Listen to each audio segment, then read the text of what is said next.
Hello, this is Katerina Nesterenko in the studio with you. Here's what we're talking about today. A State Duma deputy is proposing to build a model of the Pentagon to rehearse nuclear strikes. Meanwhile, the Kremlin is talking about nuclear parity. They say, if someone detonates first, we will respond. Ukraine is responding to Russia with new strikes on its energy sector. Belgorod was plunged into darkness after missile strikes in Voronezh and Taganrog, fires and power outages. Roskomnadzor is getting the remote control for the internet. Now Russians are in complete isolation. We'll cover all this in just a few seconds, but right now, please like this video and subscribe to the Ukraine Today channel so you don't get lost on YouTube. Well then, let's get started. Russian State Duma Deputy Mikhail Sheremet has come up with a new, let's say, rather eccentric idea to build replicas of the Pentagon, Big Ben, and the Eiffel Tower in Russia and conduct training exercises simulating nuclear strikes on them. According to him, this should cool the West's nuclear fervor. Deputy Sheremet stated, and I quote, "It is long past time to build mock-ups of the Pentagon, Big Ben, and the Eiffel Tower in order to conduct tests by delivering a retaliatory devastating strike." Well, if the goal was to impress the public, then the effect has certainly been achieved. A political show against the backdrop of real threats. However, applause is no substitute for common sense and international responsibility. Meanwhile, in the Kremlin, it seems they have decided to slightly tone down the nuclear rhetoric. The press secretary of the Russian president, Dmitry Peskov, stated that Russia may violate its commitments under the nuclear test moratorium, but only in response to other countries. If another country violates its obligations under the nuclear test ban, then Russia will have to do the same for the sake of parity. At the same time, Peskov claimed that Russia supposedly remains faithful to its commitments to the ban on nuclear weapons, and that the United States has misunderstood everything. It turns out there are no nuclear tests at all. According to him, American specialists simply got confused and drew superficial and incorrect conclusions. But apparently it's not the Americans who are confused, but the Kremlin itself. Here's a brief chronicle of things that supposedly never happened. October 22nd. Yars launches at the Kamchatka test range.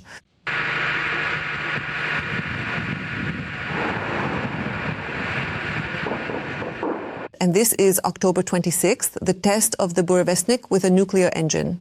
The characteristics of the Burevestnik actually allow it to be used with guaranteed accuracy against highly protected targets at any distance. In addition, during the missile's flight, all assigned vertical and horizontal maneuvers were performed, thereby demonstrating its high capability to bypass missile and air defense systems. On October 29th, Buzyn himself boasted about the test of the underwater Poseidon with a nuclear power unit. A coincidence? Well, yes, of course. It's just that Russia lives in a constant rehearsal for the apocalypse. What's going on over there? Is it a theater or a circus? One threatens a nuclear strike, another builds mock-ups for these strikes, and a third denies everything altogether. It has become known that due to US shutdowns, arms deliveries to NATO allies for Ukraine have been suspended. Deliveries of AMRAAM missiles, Aegis and HIMARS combat systems to Denmark, Croatia and Poland have been delayed. However, these are only temporary difficulties amid ongoing support. Overall, American aid to Ukraine has not stopped and continues to be delivered to the armed forces of Ukraine. Donald Trump is only increasing his pressure on Moscow, and we'll cover this in more detail in our report. Trump is ramping up pressure on Putin. It happens sometimes, and there is absolutely nothing you can do about it. The United States is increasingly pushing Russia out of the Middle East, causing the Kremlin dictator to lose his foothold in Syria. You must not be afraid. Anyone who starts to get scared will lose everything right away. But it's absolutely necessary to understand what might happen. America is preparing to deploy a military contingent at an airbase in Damascus.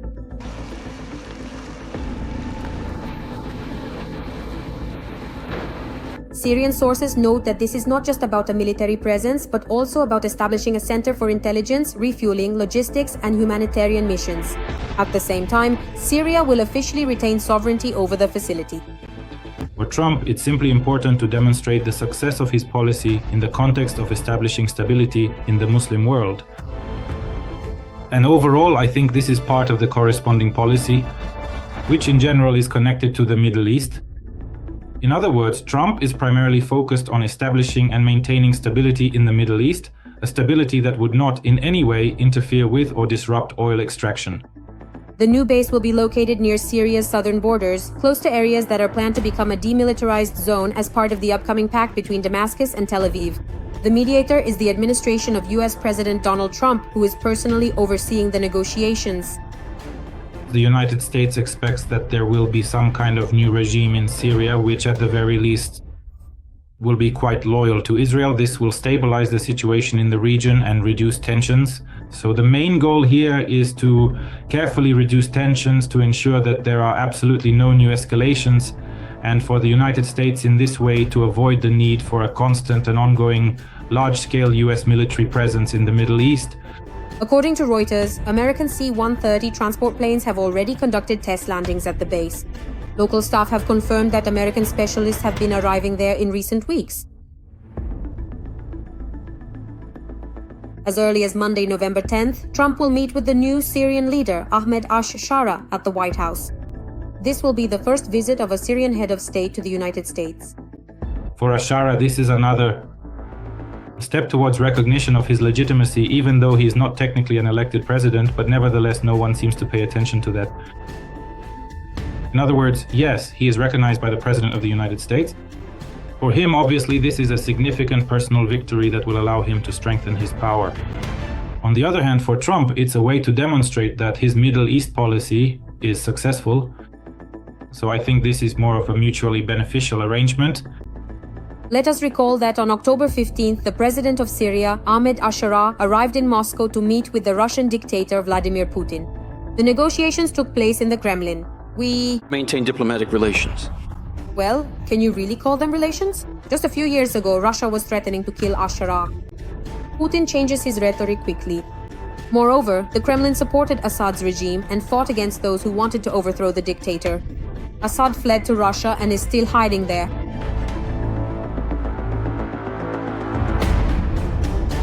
Russia, which had maintained its influence in Syria for decades, now found itself outside the key processes. After the fall of Assad's regime, the Kremlin lost its military bases and political weight in the region, and the United States took over the vacated space. It's clear that the new Syrian authorities are bargaining. Who will make the better offer? And so far it seems that the offer from the United States looks more attractive to the new Syrian authorities. If things continue in this direction, it is quite possible that even though there won't be any formal break with Moscow, Russia will clearly lose its position. But still, I think that in any case, it's impossible to say that Moscow's current position in Syria is comparable to its position during the Assad era. Russia is losing its influence on the world stage, which indicates the failure of Vladimir Putin's foreign policy. And that's just the beginning. In Russia, 4 facilities key to the occupiers' military logistics have been destroyed. This was reported by the main intelligence directorate of Ukraine. Explosions and fires occurred in Bashkiria and the Volgograd region. In Sterlitamak, equipment from 3 communication towers was burned, and near Vologda, a railway relay cabinet was destroyed.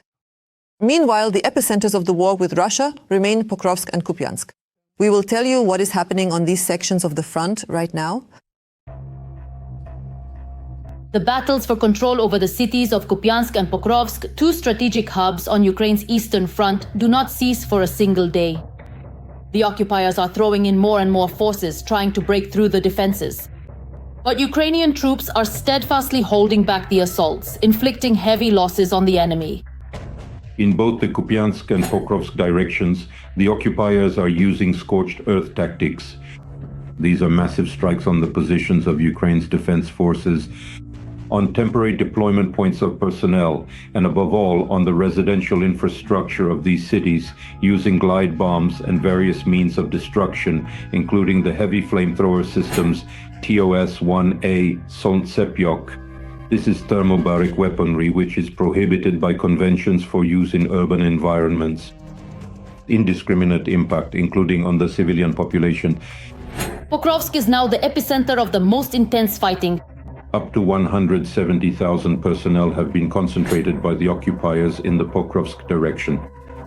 This is a quarter of all units of the occupying country's army currently present on the territory of Ukraine. In addition, the occupiers have an advantage in the use of frontline and army aviation. This specifically refers to strikes on the positions of Ukraine's defense forces using guided aerial bombs, KABs. Russian units are tightening their grip around the city and trying to close the encirclement ring. Kremlin propaganda is already reporting a cauldron, but these statements are just another round of information manipulation. The General Staff of Ukraine refutes Moscow's claim of a complete encirclement.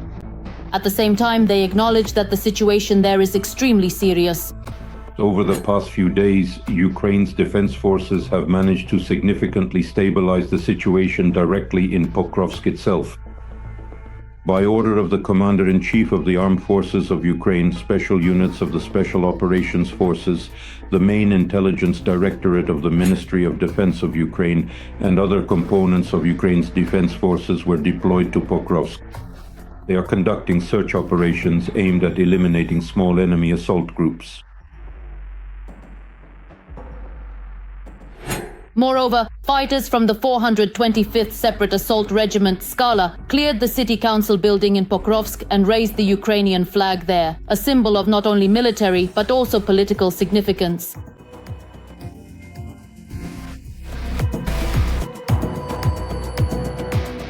Special units of the Ukrainian Defense Forces, in particular, the Special Operations Forces of the main Intelligence Directorate of the Ministry of Defense of Ukraine, are currently involved in unblocking the logistics for Ukrainian defenders, namely the routes for delivering ammunition, evacuating the wounded, and rotating personnel. This is the main task facing these special units. In the Pokrovsk direction, there are also tactical successes in adjacent areas. On the Dobropilya salient, Ukrainian defenders have taken control of the settlement of Shakova.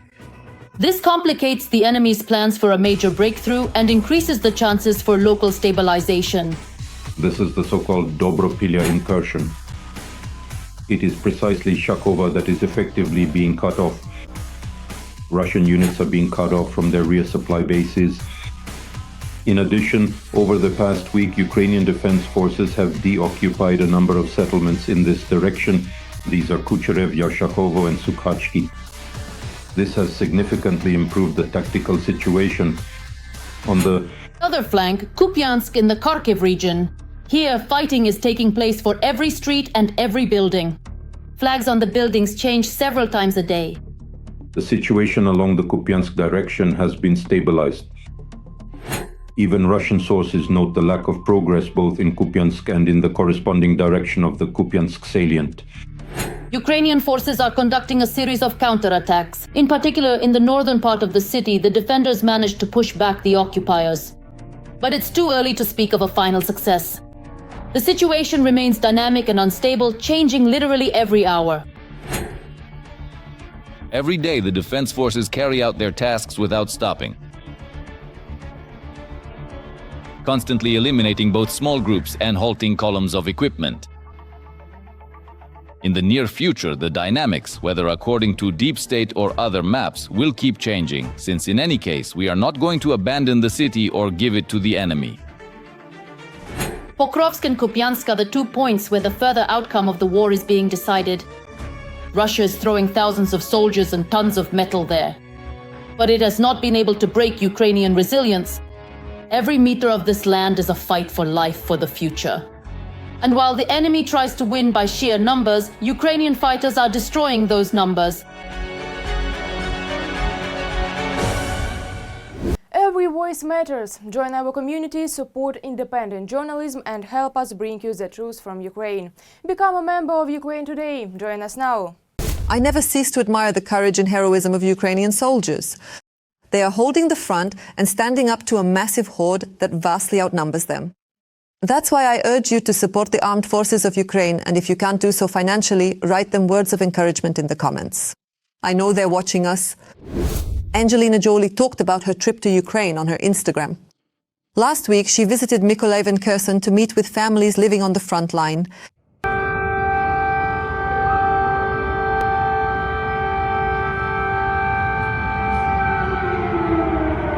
As Jolie writes, the hum of drones was almost constant.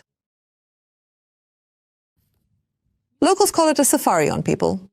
Drones are constantly used to track, chase, and intimidate people. There was a moment when we had to stop and wait for a drone to fly over us. I was in protective gear, and for me it was just a few days. But these families live with this every day. For the American movie star, it was difficult but inspiring. She speaks of the incredible bravery of the local people, the skill of the volunteers, and the support Ukrainians receive from all over the world. It's hard to understand how, in a world with such powerful diplomatic potential, civilians in Ukraine, Sudan, Gaza, Yemen, the Democratic Republic of Congo, and many other places suffer daily, as if the authorities are unable to end these conflicts and protect all citizens equally. And about support. Reading the comments under previous episodes, I see that many of you are watching us from Kazakhstan, Moldova, Europe, and even the USA. We Ukrainians are very grateful for your support and proud that we have such reasonable viewers. Write under this episode which country you're watching us from and whether people there support our fight against the empire of evil. I always enjoy reading your comments. And for now, we continue. Next comes the most interesting part. Ukraine is striking back at Russian energy infrastructure in Belgorod. The Luch CHP plant was damaged by an explosion. The city was left without electricity. The media report a failure of the gas turbine units. Similar strikes hit the Voronezh CHP plant. Right before my eyes, I had just stepped out onto the balcony. Right over there, apparently along the power lines. Then there was a big flash over there. Part of the city was plunged into darkness again. Russian air defense was activated. Explosions can be heard.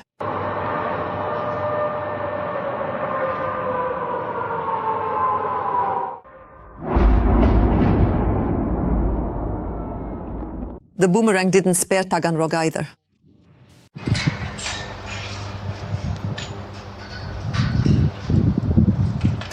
Something exploded here. There was a double explosion. Smoke, noise, it's just crazy. In the Kursk region, after a drone strike on an energy facility in Korenovo, 10 settlements were left without power. And even in temporarily occupied Crimea, in Gvardeyskoye, explosions and the detonation of ammunition were reported. From there, the Russians were launching drones. At Ukraine,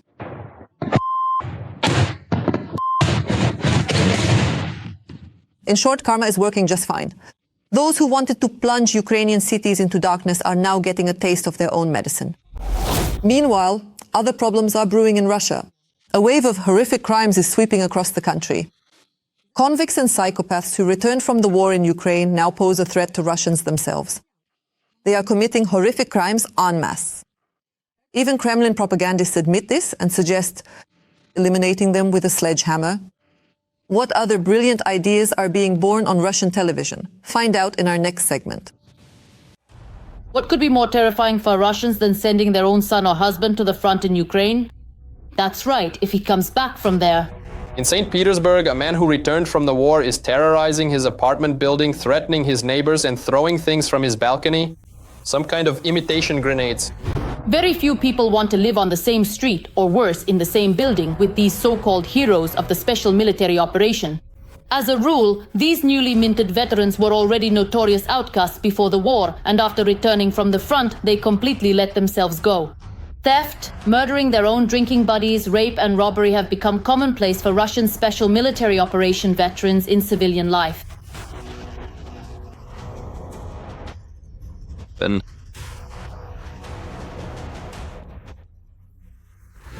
For the Russian ex-convicts, drug addicts and psychopaths returning from the war, this crowbar will be replaced by another quite the tangible one, for example. It's something you can actually touch. Hard to believe, but Russian propagandists are increasingly speaking openly about wiping out their own soldiers. Z-bloggers are convinced that there is no place for participants of the special military operation in civilian life. The state isn't even considering reintegrating or adapting any of them to peaceful life. All of these individuals who have received various types of weapons have gone through the experience of war, and some of whom, notably, have a very serious criminal past. Something has to be done with these people. Moreover, it's far from the best of the best who return from the war to civilian life. The new Putin military elite, as it's called, the bunker crowd, consists almost entirely of pardoned convicts. I would really like to be able to look directly into the eyes of the person who ultimately made the decision to use prisoners in actual combat operations. Oh, I wonder what they were thinking at that moment. Because this is a time bomb. and it will explode inside Russia itself.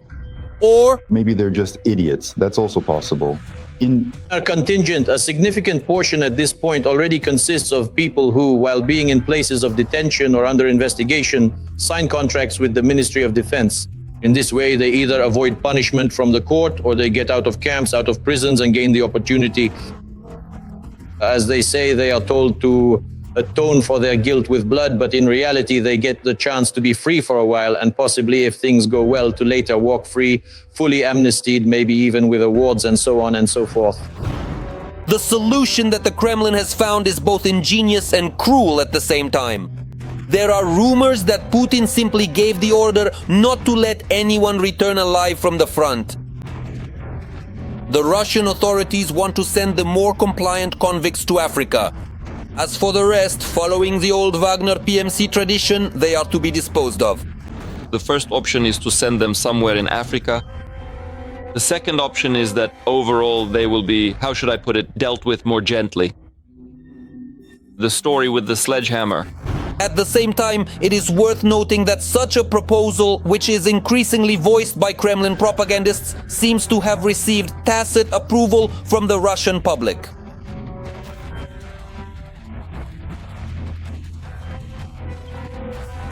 It's the only thing that really excites them. A full-scale campaign against Russian contract soldiers returning from the special military operation has been launched on federal channels as well. There, around the clock, 24/7, they keep persuading people to sign a contract with the Ministry of Defense. But as for the death rate at the front, the Kremlin has told them to keep quiet about it. This is how Russian propagandists cut out part of Putin's conversation with an 11-year-old girl from the broadcast, in which she asked the president to bring her uncle back from the war. Well, right now my son Didi is at the front. He was wounded in the arm. He was in the hospital, but they aren't treating him at all. Now they're sending him out on a mission. I would like him to be transferred to a good hospital. Roger. Russian propaganda has received the command to go ahead. The Kremlin's mouthpiece has been tasked with turning on their own military. And to pretend that you're not being beaten. It seems Putin has grown bored of playing war games with his old soldiers. So the bunker dweller has given the order to get rid of them. Weakness is unacceptable. Because it creates temptation, the illusion that some issue with us can be resolved.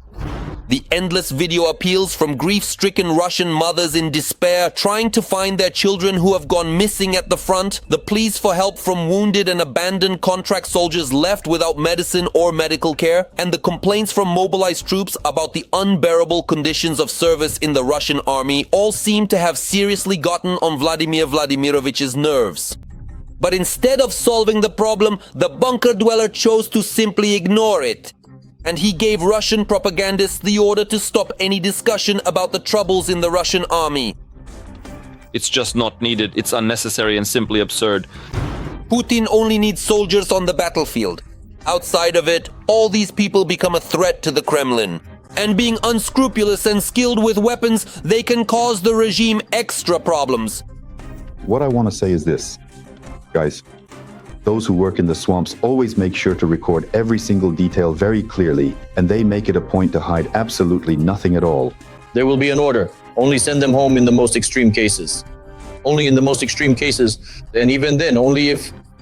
In other words, the order is to scatter them wherever possible in any available place. As for those who refuse to be scattered, only elimination awaits them. The government of the Russian Federation has approved a decree. Starting March 1st, 2026, Roskomnadzor will be able to manually control the internet, block websites, enable filters, change traffic routes, and even completely isolate the Runet. Officially, this is for the stability of the internet. In reality, it means turning Roskomnadzor into the control center for the entire Russian network. Experts say there is nothing fundamentally new here. Nothing has really changed. It's just that now it's official and will last until 2032. The Russian Ministry of Labor is sounding the alarm, while the central bank remains calm. Hidden unemployment is on the rise. In the past 3 months, the number of Russians with part-time employment, downtime, or at risk of being laid off has increased. Previously, there were 165,000 such people, but now there are 254,000. The leaders in this indicator are the Samara, Yaroslavl and Nizhny Novgorod regions, as well as Tatarstan and Bashkortostan. The Ministry of Labour says that concern is necessary. But the head of the central bank, Nabiullina, is reassuring. She says the problem is local and there is no reason to panic. France is sending Ukraine fishing nets, a trap for Russian drones. According to The Guardian, old French nets, which are usually thrown away after 2 years of use, have unexpectedly become an effective tool against Russian drones.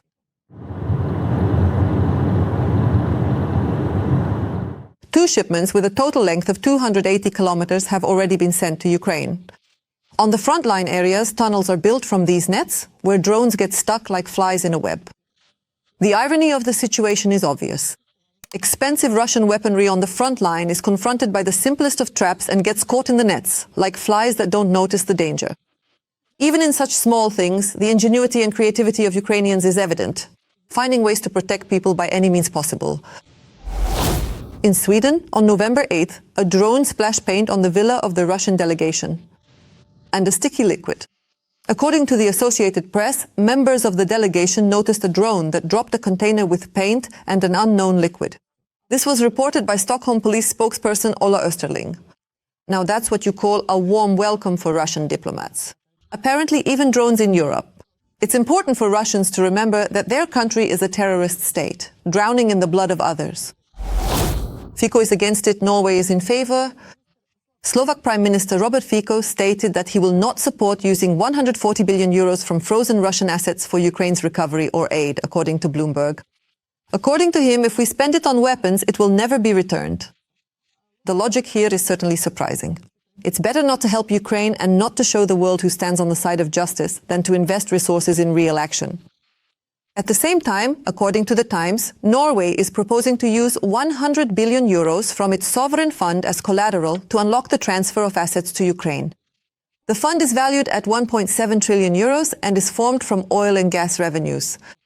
Prime Minister Jonas Gahr Støre is open to the proposal, and 4 out of 9 parties in parliament have already expressed support for the initiative. In addition, Norway is allocating a record $7 billion for 2026 to help Ukraine. That's as much as Germany was allocating not so long ago. So, some are blocking while others are ready to support and take real action. The difference between countries that care about people and those that dance to the Kremlin's tune is obvious. That's all for now. Please like this video and don't forget to subscribe to our channel Ukraine Today so you don't miss our next episodes. See you next time.